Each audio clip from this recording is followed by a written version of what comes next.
Palavra da Verdade, com Hernandes Dias Lopes. Estou muito feliz de hoje participar com você desta hora feliz de proclamar ao seu coração a preciosa Palavra de Deus. E hoje eu quero tratar de um assunto da mais alta importância para a sua vida. E o tema é: importa-vos nascer de novo. E vou basear esta mensagem no Evangelho de João, capítulo 3, versos de 1 a 7. Vamos ouvir a leitura do texto. Se abrir sua Bíblia comigo, no livro do profeta Obadias. A nossa liturgia hoje está baseada neste livro e nós vamos lê-lo. Este é o menor livro do Antigo Testamento. Nós temos 4 livros na Bíblia que têm apenas um capítulo. Este livro no Antigo Testamento, Judas, 2ª de João e 3ª carta de João. Então são 4 livros pequenos, mas este é o menor do Antigo Testamento. Se você quer saber onde fica, está entre Amós e Jonas. Por ser um profeta menor e o menor dos profetas menores, às vezes ele fica um pouco escondido. Entre Amós e Jonas está Obadias. Está escrito o seguinte: visão de Obadias, assim diz o Senhor Deus a respeito de Edom. Temos ouvido as novas do Senhor, e às nações foi enviado um mensageiro que disse: levantai-vos e levantemo-nos contra Edom para a guerra. Eis que te fiz pequeno entre as nações, tu és muito desprezado. A soberba do teu coração te enganou, ó tu que habitas nas fendas das rochas, na tua alta morada, e dizes no teu coração: quem me deitará por terra? Se te remontares como a águia e puseres o teu ninho entre as estrelas, de lá te derrubarei, diz o Senhor. Se viessem a ti ladrões ou roubadores de noite, como estás destruído, não furtariam só o que lhes bastasse? Se a ti viessem os vindimadores, não deixariam pelo menos alguns cachos? Como foram rebuscados os bens de Esaú, como foram esquadrinhados os seus tesouros escondidos. Todos os teus aliados te levaram para fora dos teus limites. Os que gozam da tua paz te enganaram, prevaleceram contra ti. Os que comem o teu pão puseram armadilha para os teus pés. Não há ainda entendimento. Não acontecerá naquele dia, diz o Senhor, que farei perecer os sábios de Edom e o entendimento do monte de Esaú. Os teus valentes, ó Temã, estarão atemorizados para que do monte de Esaú seja cada um exterminado pela matança. Por causa da violência feita a teu irmão Jacó, cobrir-te-á vergonha e serás exterminado para sempre. No dia em que, estando tu presente, estranhos lhe levaram os bens, e estrangeiros lhe entraram pelas portas, e deitaram sortes sobre Jerusalém. Tu mesmo eras um deles. Mas tu não devias ter olhado com prazer para o dia de teu irmão, o dia da sua calamidade, nem ter te alegrado sobre os filhos de Judá, no dia da sua ruína, nem ter falado de boca cheia no dia da angústia. Não devias ter entrado pela porta do meu povo no dia da sua calamidade. Tu não devias ter olhado com prazer para o seu mal no dia da sua calamidade, nem ter lançado mão dos seus bens no dia da sua calamidade. Não devias ter passado nas encruzilhadas para exterminares os que escapassem, nem ter entregado os que lhe restassem no dia da angústia. Porque o dia do Senhor está prestes a vir sobre todas as nações. Como tu fizeste, assim se fará contigo, o teu mal feito tornará sobre a tua cabeça. Porque como bebeste no meu santo monte, assim beberão de contínuo todas as nações.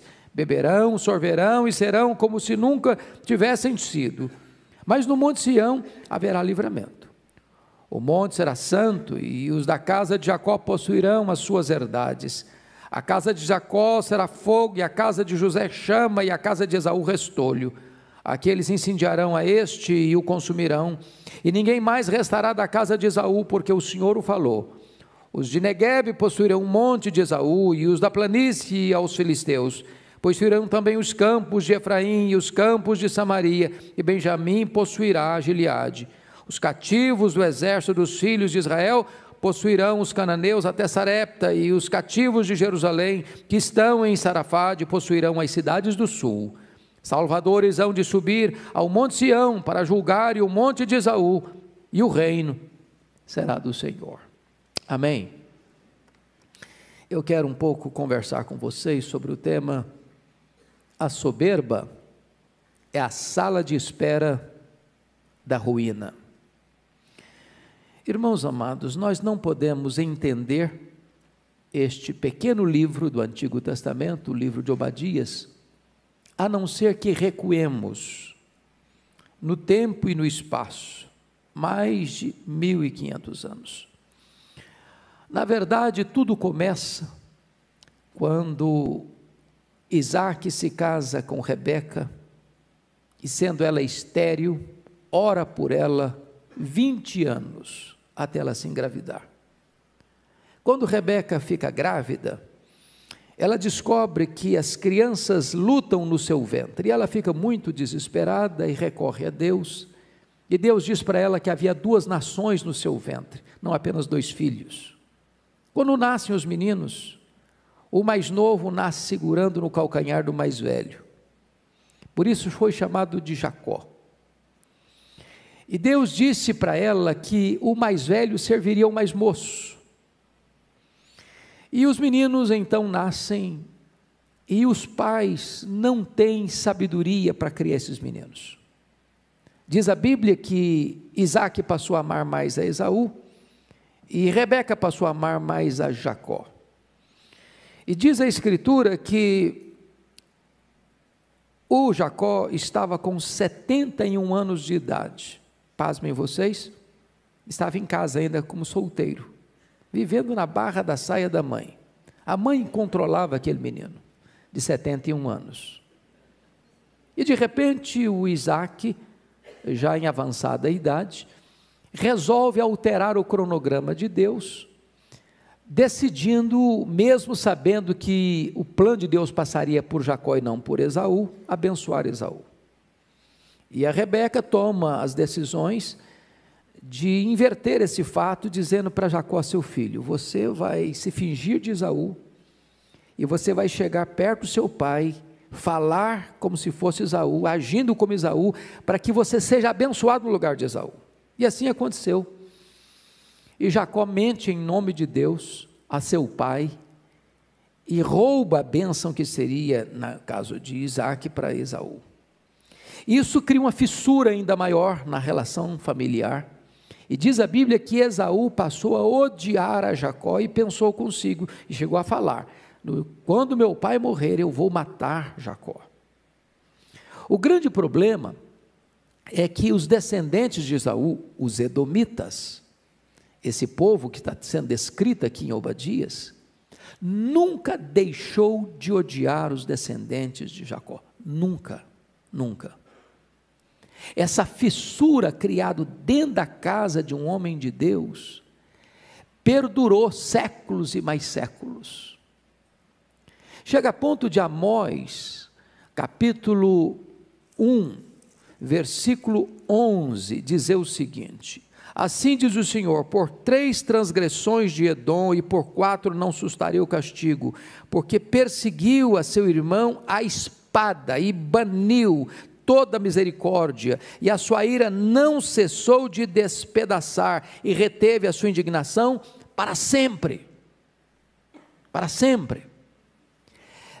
Primeira lição aqui, como que nota de rodapé: nós devemos ter muito cuidado com os pequenos problemas dentro de casa, porque se eles não forem resolvidos, eles podem se tornar uma tempestade de problemas para as futuras gerações.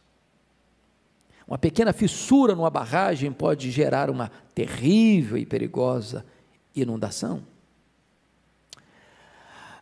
Quando Israel estava saindo do Egito rumo à terra prometida, diz o livro de Números, no capítulo 20, versos 14 a 21, que Moisés consulta os edomitas que habitavam na região leste do Mar Vermelho, hoje território da Jordânia, para deixar que Israel passasse por eles, passasse em paz, e pagariam até mesmo a água que os seus rebanhos bebessem. Mas os descendentes de Esaú, os edomitas, recusaram deixar Israel passar pacificamente pelo território deles. Israel teve que dar uma imensa volta por causa dessa recusa. Pois bem, meus amados irmãos, agora acontece um outro fato terrível ainda nessa hostilidade. Quando mais tarde, lá em 586, a Babilônia está invadindo Jerusalém, saqueando Jerusalém, matando os judaítas, os descendentes de Jacó, Edom vai para as encruzilhadas e dá vivas de alegria, dá pulos de alegria, porque os israelitas estão sendo massacrados, espoliados. E eles mesmos entram entre as pessoas que estão saqueando Jerusalém, para saquearem também no dia da calamidade de Jerusalém. E aqueles que tentavam escapar dos caldeus, dos babilônios, para fugirem, os próprios edomitas os seguravam, ou às vezes mesmo matavam, ou entregavam aos caldeus. Isso foi mal aos olhos do Senhor. Então, agora vem uma profecia contra Edom. E notem vocês o juízo de Deus no versículo 2: eis que eu te fiz pequeno entre as nações, tu és muito desprezado. Porque na verdade Deus está ordenando: levantai-vos e levantemo-nos contra Edom para a guerra. E quando chega essa hora da guerra, Deus diz: você é pequeno, Edom, você é desprezado, Edom. Mas por quê? Olhem comigo, por que vem esse juízo? Primeiro, por causa da soberba de Edom. Versículos 3 e 4, você pode ler comigo a sua voz os versos 3 e 4, vamos lá? A soberba do teu coração te enganou, ó tu que habitas nas fendas das rochas, na tua alta morada, e dizes no teu coração: quem me deitará por terra? Se te remontares como águia e puseres o teu ninho entre as estrelas, de lá te derrubarei, diz o Senhor. Então notem vocês que a soberba nasce aonde? No coração. A soberba do teu coração te enganou. Mas notem vocês que a soberba, ela produz engano. E vejam vocês a presunção da soberba. Ó tu que habitas nas fendas das rochas, na tua alta morada, e dizes no teu coração: quem me deitará por terra? Vamos entender isso aqui. Se você tiver um dia a oportunidade de ir à Jordânia, por favor, não deixe de fazer uma visita à cidade de Petra. Petra foi o nome dado pelos conquistadores, não era Petra o nome da cidade, da capital de Edom, era um outro nome, mas os conquistadores vieram, os árabes vieram, lá no 5º século antes de Cristo. Por que eles achavam que eles jamais poderiam ser conquistados? Se você visitar Petra, você vai perceber isso. É uma região rochosa, onde tem cavernas de rocha, tem lugar que você só consegue passar com um animal, não dá para passar uma carruagem, muito grande. Então naquela época as cidades eram amuralhadas, e as muralhas de Edom não eram construídas por mãos humanas, a própria natureza esculpiu nas rochas aquelas muralhas. E eles, à noite, é como se eles estivessem habitando lá no meio das estrelas. Era coisa impossível, inimaginável, pensar que um dia aquela cidade fosse conquistada, fosse tomada, fosse saqueada. Então a posição geográfica deles, a posição estratégica em que eles viviam, dava a eles uma falsa sensação de segurança, de inexpugnabilidade. E eles acharam: jamais nós seremos tirados daqui. Então diz a Escritura que a soberba deles enganou a eles. E olha o que Deus diz no verso 4: se te remontares como águia e puseres o teu ninho entre as estrelas, de lá te derrubarei, diz o Senhor. Ou seja, colocar o ninho entre as estrelas era exatamente a sensação que eles tinham à noite. Se você olhasse de longe para Petra, a sensação é que se misturavam as luzes da cidade com as luzes das estrelas. Então, Deus está mostrando que a soberba da posição geográfica deles, dos seus exércitos, das suas riquezas, naquela situação, dava a eles uma sensação assim: nós nunca seremos derrotados. O que vai acontecer? O juízo de Deus vem, a pilhagem de Edom é completa. Vamos ver. Primeiro, a perda total dos bens nos versos 5 e 6. Se viessem a ti ladrões ou roubadores de noite, como estás destruído, não furtariam só o que lhes bastasse? É claro, qualquer situação hoje, ainda assim, um ladrão vai no banco, ele consegue roubar parte do dinheiro, mas não rouba todo. O ladrão entra numa casa, numa mansão, ele rouba alguma coisa, mas não consegue levar tudo. Porém, quando os invasores entraram na cidade de Edom, na capital de Edom, eles não roubaram apenas parte das riquezas, roubaram tudo, saquearam tudo, pilharam tudo. É isso que está escrito aí no versículo 5. Ele está usando duas figuras, do ladrão e do vindimador. Quando alguém vai lá vindimar, colher as uvas, ele colhe parte, mas não consegue colher cada cacho, deixa alguns para trás. O que o texto está dizendo é o seguinte: vocês estão se sentindo tão seguros na soberba de vocês, quando vocês forem saqueados, não vai ficar nada para trás, vai ser roubado tudo, vai ser tirado tudo, vai ser saqueado tudo, a perda vai ser total. Olha aí o versículo 6, como foram rebuscados os bens de Esaú, como foram esquadrinhados os seus tesouros escondidos. A soberba de fato foi a sala de espera da ruína. Aliás, a Bíblia diz isso, né? A soberba precede a ruína. Mas houve não só perda total dos bens, mas perda total das alianças. Olha o versículo 7. Todos os teus aliados te levaram para fora dos teus limites. Os que gozam da tua paz te enganaram, prevaleceram contra ti. Os que comem o teu pão puseram armadilhas para os teus pés. Não há em Edom entendimento. O que está acontecendo aqui, irmãos?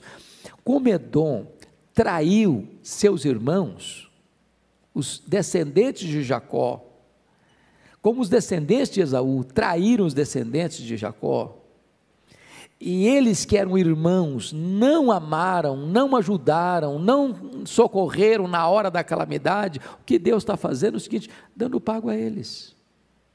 Pois bem, aqueles aliados, Edom, que você tem, aqueles com quem você fez acordo e aliança, para serem como que carne e unha com você, seus aliados, seus cooperadores, seus aliançados, pois esses se voltarão contra você, esses entregarão você. Aqueles que comeram pão na sua mesa se voltarão contra você. Você atraiu, você será traído. Você saqueou, você será saqueado. Você fez aliança com os estrangeiros para saquear o meu povo, pois os seus aliados farão aliança contra você para destruir você. Mas tem mais. Olhem comigo, por favor, a perda total da sabedoria no versículo 8. Olha aí na parte final do verso 7, não há em Edom entendimento, não acontecerá naquele dia, diz o Senhor, que farei perecer os sábios de Edom e o entendimento do monte de Esaú?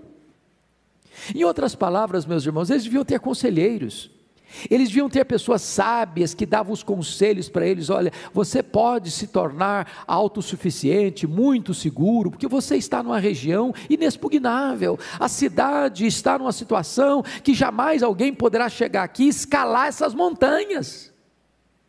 É só um dia você visitar Petra e tirar algumas fotografias de lá, ou vai no Google aí, bota Petra e começa a olhar como é que eram as rochas, como é que eram as fortalezas naturais, onde aquela cidade estava. O que o texto está nos dizendo é o seguinte: não confie nas suas fortalezas, não confie na posição alta em que você está hoje. Não deixe o seu coração enganar você, por você achar que a sua riqueza, que a sua posição, que a sua função, que a sua localização geográfica, que a posição em que você está hoje pode ser segurança eterna para você. Não é. Não confie naquelas pessoas que lisonjeiam você, dizendo que você jamais será derrubado dessa posição. Não confie.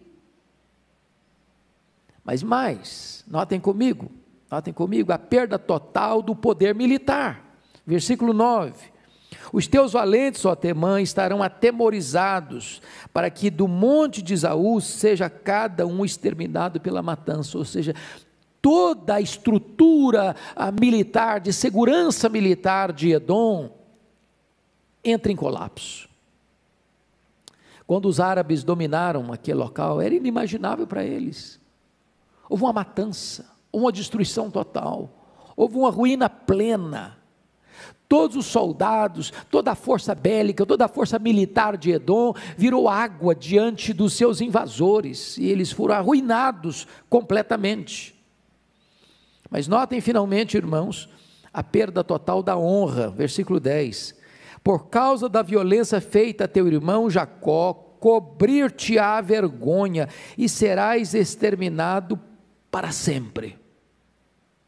Vergonha, opróbrio, ruína, destruição, devastação completa, final. Por quê? O próprio verso 10 já explica a causa: por causa da violência feita a teu irmão Jacó. Meus irmãos, Deus está atento às nossas relações interpessoais. Deus é o Deus da justiça. Deus não tolera injustiça.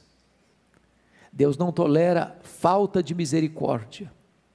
Deus não suporta que nós hajamos com crueldade com aqueles que precisam de clemência e misericórdia. O Senhor Jesus Cristo disse que não se esmaga a cana quebrada, não se apaga a torcida que fumega, não se tripudia sobre aquele que já está ferido, não se alegra com a ruína do outro, não se celebra a derrota do outro, não se deva ter prazer quando o outro, ainda que seu desafeto, está passando por uma situação de calamidade. Isso mexe com o coração de Deus. Isso desperta a posição, a atitude de Deus de trazer revide vingança àqueles que assim procedem. Vamos ver então, amados irmãos, a crueldade de Edom. Por que está acontecendo esse juízo sobre Edom? Versículos 11 a 14, deixa isso claro. Primeiro, Edom luta contra seu irmão em vez de defendê-lo. Olha o verso 11: no dia em que, estando tu presente, estranhos lhe levaram os bens, ou seja, os babilônios, os caldeus levaram os bens de Jacó, e estrangeiros lhe entraram pelas portas e deitaram sorte sobre Jerusalém, tu mesmo eras um deles.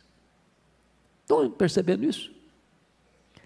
Os edomitas, irmãos, eram irmãos gêmeos dos judaítas. Edom e Israel vêm de um mesmo ventre, nasceram no mesmo dia, eram irmãos. E aí Obadias está dizendo que no dia que a Babilônia entrou em Jerusalém para saquear, para matar, para roubar, para espoliar, em vez do irmão Edom estar defendendo o seu irmão, os descendentes de Jacó, eles estão entre aqueles que estão matando, espoliando, saqueando e ferindo. Edom luta contra seu irmão em vez de defender seu irmão. Segundo, Edom se alegra com a derrota do seu irmão em vez de chorar por ele. Olha o versículo 12. Você pode ler o 12 comigo? Vamos juntos? Mas tu não devias ter olhado com prazer o dia de teu irmão, o dia da sua calamidade, nem ter se alegrado sobre os filhos de Judá no dia da sua ruína, nem ter falado de boca cheia no dia da sua angústia. Irmãos amados, nós não podemos ainda hoje nos alegrarmos com a ruína das pessoas, mesmo daquelas pessoas que nós achamos que são nossos desafetos. Eram irmãos, mas Edom nunca deixou de odiar Jacó. Aquele ódio de Esaú nunca se apagou nos seus descendentes ao longo dos séculos. E agora Deus está dizendo que aquilo que os edomitas fizeram celebrado, festejado, encheram a boca para dizer bem feito, bem feito, bem feito. Foi muito mal aos olhos de Deus. Então preste bem atenção nisso. Talvez você tenha gente que você fez mal para você, ou gente que um dia machucou você, ou talvez você tenha alguém que você não tenha sentimentos de amor ou afeição. Agora, cuidado para que, se essa pessoa passar uma calamidade um dia, você não celebrar no seu coração. Isso não agrada o coração de Deus. Isso entristece o coração de Deus. É isso que está acontecendo com Edom. Terceiro, Edom pilha os bens de seu irmão no dia da sua calamidade, em vez de socorrê-lo. Olha o verso 13 comigo. Não devias ter entrado pela porta do meu povo no dia da sua calamidade, tu não devias ter olhado com prazer para o seu mal no dia da sua calamidade, nem ter lançado mão dos seus bens no dia da sua calamidade. Em outras palavras, não aproveite a fraqueza, a tristeza, a dor, a tragédia do seu irmão para saqueá-lo. É claro que a aplicação é outra, mas vamos parar um pouquinho só a pensar numa situação. Quanta gente se enriquece hoje aproveitando a desgraça do outro?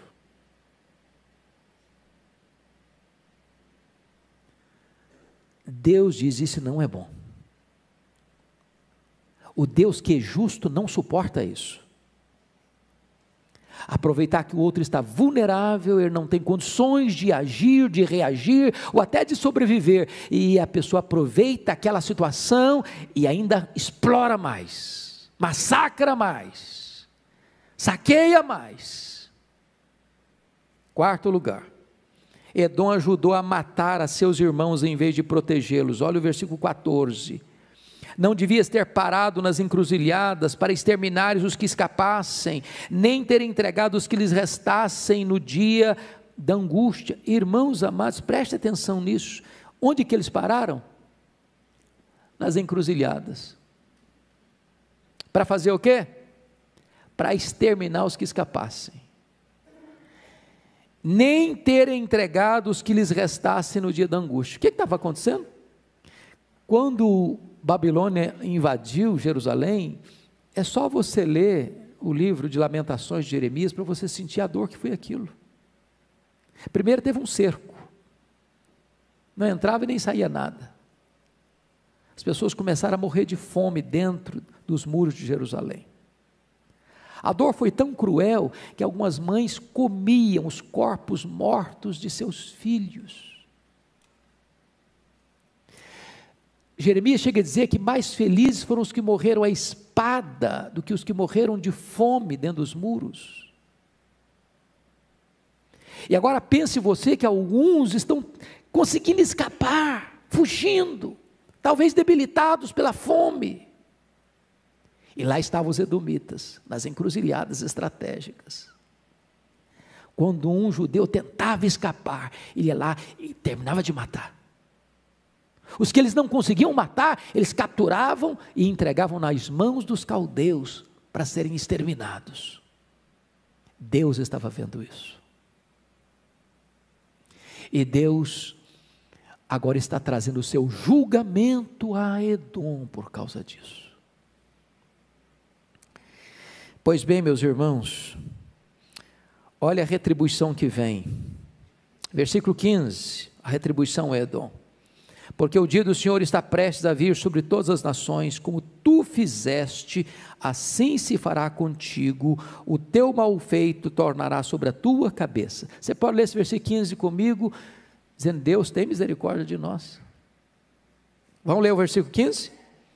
Porque o dia do Senhor está prestes a vir sobre todas as nações, como tu fizeste, assim se fará contigo, o teu malfeito tornará sobre a tua cabeça. Não é para todos nós aqui botarmos a boca no pó?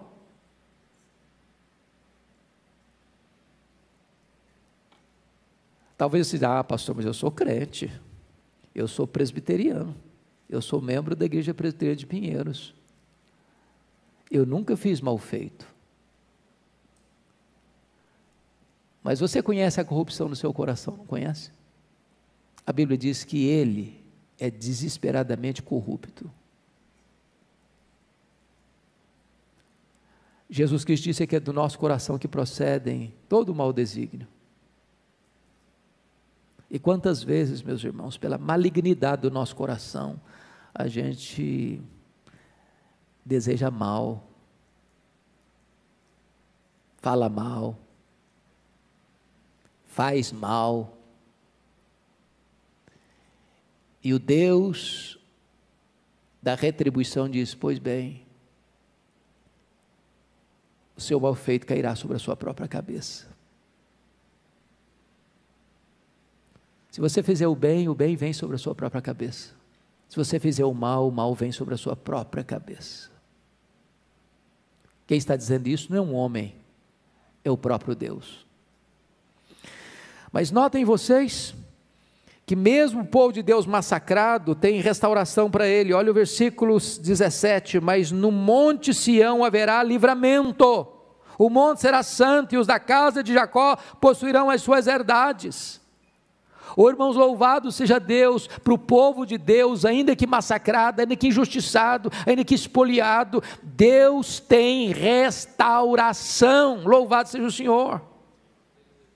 Ainda que as pessoas intentem mal contra você, ainda que as pessoas façam mal contra você, ainda que as pessoas falem mal de você, ainda que as pessoas aproveitem os seus dias de fraqueza para massacrar você ainda mais, Deus está vendo. Deus é o Deus da justiça, Deus é o Deus da misericórdia. Ele está dizendo: olha, para Jacó vai existir restauração. Dentro do juízo de Deus, notem vocês, versículo 18, você pode ler o 18 comigo?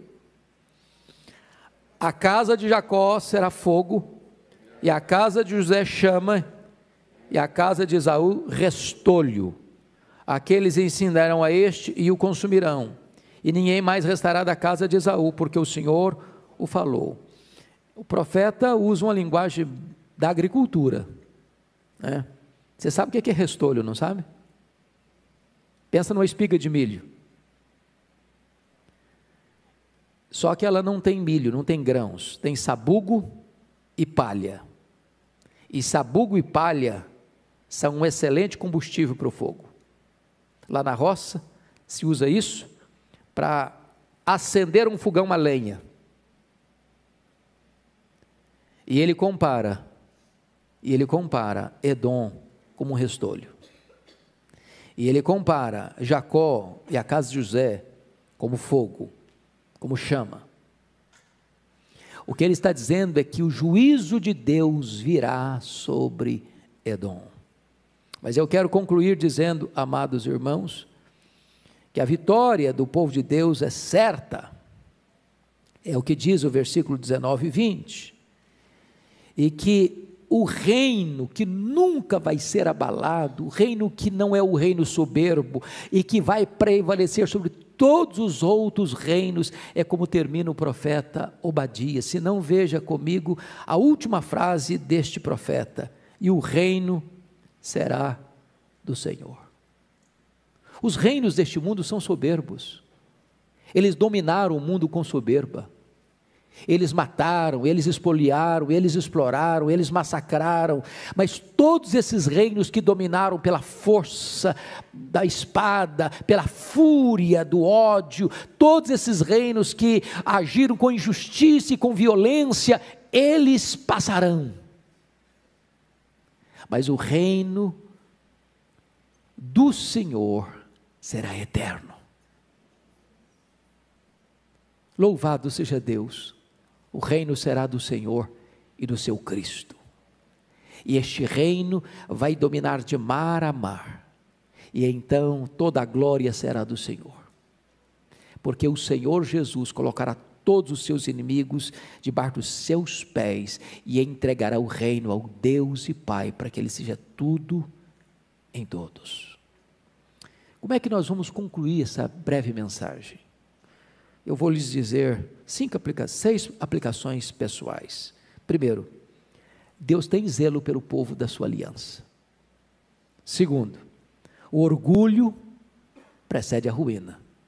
Terceiro, ninguém está seguro escarnecendo de Deus e do seu povo. Quarto, aqueles que semeiam o mal, colhem o mal. Quinto, o povo de Deus, mesmo humilhado, triunfará. Sexto, o reino de Deus prevalecerá para sempre. Que Deus nos abençoe. Vamos orar. Pai, a Tua palavra foi lida, a Tua palavra foi exposta, e através dela o nosso coração desnudado. Então, Deus, nós te pedimos que Tu nos livres da soberba, que Tu nos livres da crueldade, que Tu nos livres do ódio que não se acalma, que Tu nos livres, meu Deus, de nos alegrarmos com a derrota dos outros, que Tu nos livres, meu Deus, de sermos duros de coração, a ponto de não nos sensibilizarmos nem mesmo com a tragédia que desaba sobre as outras pessoas. Tem misericórdia de nós, para que o mal do nosso coração não caia sobre a nossa cabeça. Tem misericórdia de nós, para que nós sejamos, ó Deus, um povo grato, porque Tu nos amaste, Tu nos escolheste, Tu tens nos protegido, Tu tens nos abençoado, Tu tens nos guardado, e temos a promessa de que ainda que passemos por vales e provas e grandes tribulações, Tu és o Deus da nossa restauração. Glória ao Teu nome, porque o Teu reino, Senhor, ainda que tantas vezes não percebido neste mundo, há de triunfar sobre todos os reinos da terra, e o reino será do Senhor e do Teu Cristo. Louvado seja o Teu nome, em nome de Jesus.